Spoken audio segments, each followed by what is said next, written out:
So we now have pink zebra camo in Hardline.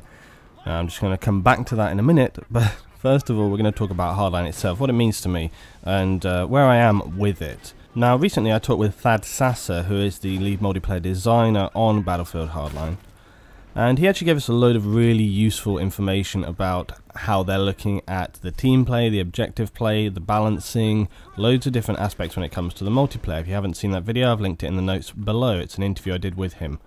But then, obviously in the last 24 hours, a lot of YouTubers have been posting all of the weapons, all of the tools, all of the camo, etc, etc. Now, I can't showcase this for you because I don't have that footage, and I'm not going to sort of go around begging for it because, frankly, you're just going to watch it on their YouTube channels anyway. Okay, so there's no point doing that.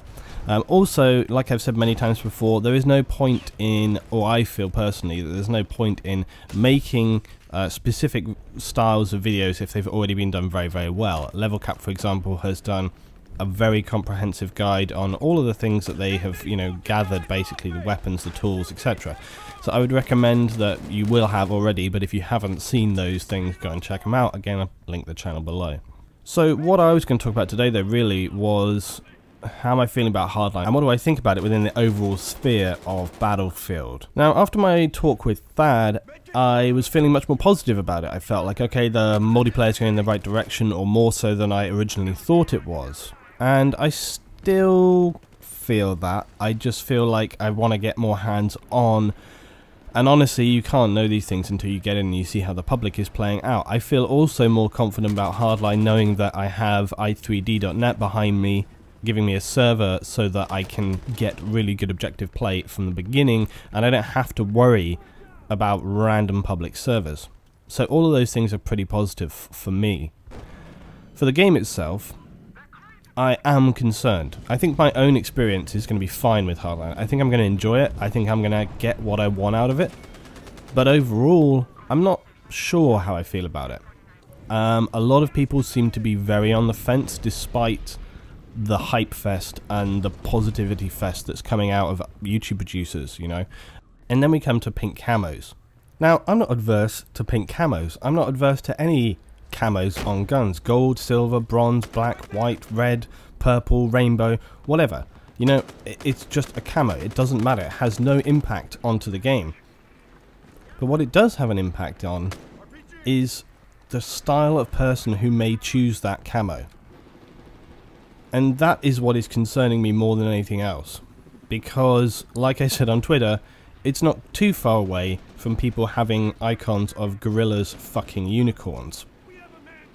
Which is a big worry for me. And people can tell you all the right things all the time. And people can say, la la la, it doesn't matter. It's just camo, whatever. It doesn't matter. It doesn't affect the game. I don't agree. I think it sets an overall concerning trend, which I am worried about. Now, people are going to say today, like, oh, he's on the misery rant again, blah, blah, he's the most... Blah, blah. Yeah, whatever. Okay, fine. It sets, I try to sort of think things through in a kind of process way. So, the fact that there's pink camos, the hunter camos if you like, and also the gold metallic ones. So having those styles come in on the camos, to me does signify a catering and a trending which I am not too comfortable with. But hey, that's just my personal opinion, so it doesn't really matter about anything. But personally, I feel like it's just reinforcing my concern that we are stepping towards an audience which I personally have no interest in playing with, which is the crazy blinged up brofest C4ing bullshit, which I don't consider to be any part of Battlefield in the overall scheme of things. It's always been a cursory element, but I don't consider it the primary thing. The fact that it's coming in as a sort of consideration for a primary decision-making process when making the game is of a worry to me, because it means that it's being catered to more and more and more. And that means that the audience for it is growing more and more, and it means that overall the gameplay will be affected more and more.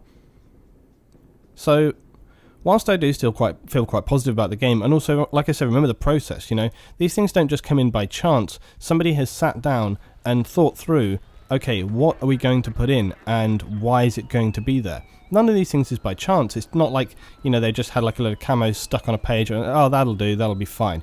Everything is thought through and made, you know, has a choice based around it. We want to put this in the game for X reason. Now, they may say like, oh yeah, well, it's just some fun, whatever, man, it's just some fun, just, you know, relax, it's cool, you know, whatever. I'm not buying it. It's put there to cater to a specific audience. They're trying to attract a specific audience with certain things. And something like pink camo is guaranteed to be plastered all over the place. It's already happening. You know, it's already happening by me. And other people as well.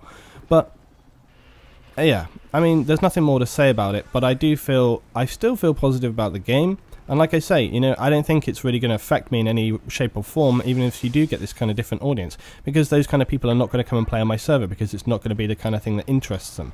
And I'm thankful and positive that I'm going to be able to have a server where I can get the kind of gameplay that I want to play, that interests me, and that I can make good videos from. But as an overall experience, it concerns me for how that's going to play out for a lot of people playing in the public. Are they going to be able to focus on, you know, good team play, good objective play, good action, when there will be an element audience in there which is coming from a different point of view? So we'll see how it goes, but I'm interested to hear what your thoughts are about this. Is it just literally a camo and Lutin's talking out of his ass, or is it more than that? Is it, you know, specifically chosen to cater to a growing audience which is going to distort the overall way in which Battlefield plays out? You decide, tell me below. Back soon, guys, with some more stuff about DLC for Battlefield 4, more Hardline talk and other bits and pieces as well. Thanks for watching today. I'll see you next time.